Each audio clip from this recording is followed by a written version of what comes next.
ஆண்டவராகிய இயேசு கிறிஸ்துவின் இனிதான நாமத்தினால் இந்த காலை நேரத்தில் எனக்கு அன்பான என்னுடைய பிள்ளைகளே, உங்கள் ஒவ்வொருவரையும் அன்போடு கூட வாழ்த்தி ஆசிர்வதிக்கின்றேன். எனக்கு அன்பான என்னுடைய பிள்ளைகளே, இந்த 5வது மாதத்தின் இந்த கடைசி நாள் காலை நேரத்திலும் கூட சர்வ வல்லமையுள்ள தேவன் சொல்கின்றார், மகனே மகளே, பயப்படாதே, நான் உனக்கு கேடகமும் உனக்கு மகா பெரிய பலனுமாய் இருக்கிறேன் என்று சொல்லி, அன்பு சகோதரனே, அன்பு சகோதரியே, சூழ்நிலைகளை கண்டு பயந்து போய் விடாதபடி, உங்களை சுற்றிலும் நெருக்கி கொண்டிருக்கிற போராட்டங்களை குறித்து கலங்கி விடாதபடி, ஆண்டவருடைய அன்பின் கரத்துக்குள் இந்த காலை நேரத்தில் உங்களுடைய வாழ்க்கையை ஒப்பு கொடுங்கள். அவர் உங்களுக்கு கேடகமாய் மகா பெரிய பலனாய் இருந்து உங்களை ஆசிர்வதிப்பார். தகப்பனே, இந்த காலை நேரத்தில் உம்முடைய பிள்ளைகள் ஒவ்வொருவரையும் மனதார ஆசிர்வதித்து ஜெபிக்கிறேன். அப்பா, நீர் எவ்வளவு நல்லவர், உங்கள் அன்பு எவ்வளவு விலையேறப்பட்டது அப்பா. இந்த நாள் உம்முடைய நாமத்தினால் ஆசிர்வதிக்கப்பட்ட ஒரு நாளாய், ஜெயத்தினாலாய் இருக்கட்டும் ஐயா.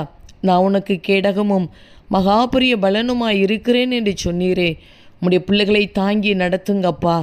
எங்கெங்கு பிரயாணப்பட்டு போனாலும் இன்றைக்கு உம்முடைய பிள்ளைகள் செய்கிற பிரயாணங்கள் பாதுகாப்பாக இருக்கட்டும், ஆசீர்வாதமாய் இருக்கட்டும். சந்திக்கின்ற ஒவ்வொரு மனுஷ கண்களிலும் தயவை கட்டளையிடுங்கப்பா. சூழ்நிலைகளை அனுகூலமாய் மாற்றி கொடுப்பீராக.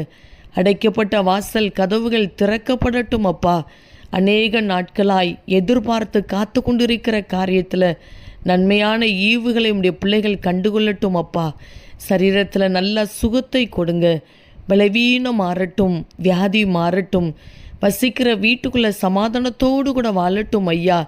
இந்த நாளுக்குரிய சகல தேவைகளையும் சந்தித்து நடத்துங்கப்பா. கடன் பிரச்சனையிலிருந்து விடுதலையை கொடுப்பீராக. மனதார இவர்களை ஆசிர்வதித்து ஜெபிக்கிறேன்.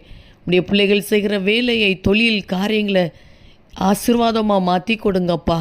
பாதுகாப்பாக மாற்றி கொடுங்க.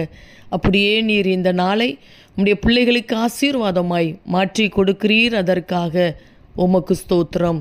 இயேசு கிறிஸ்துவின் நாமத்தில் ஜெபிக்கிறோம் ஜீவனுள்ள நல்ல பிதாவே, ஆமேன் ஆமேன். அன்பு தேவ பிள்ளைகளே, சர்வ வல்லமையுள்ள தேவன் உங்களுக்கு கேடகமாய் மகா பெரிய பலனுமாய் இருக்கிறார். அவர் உங்களை நடத்தி செல்வார். ஆமேன்.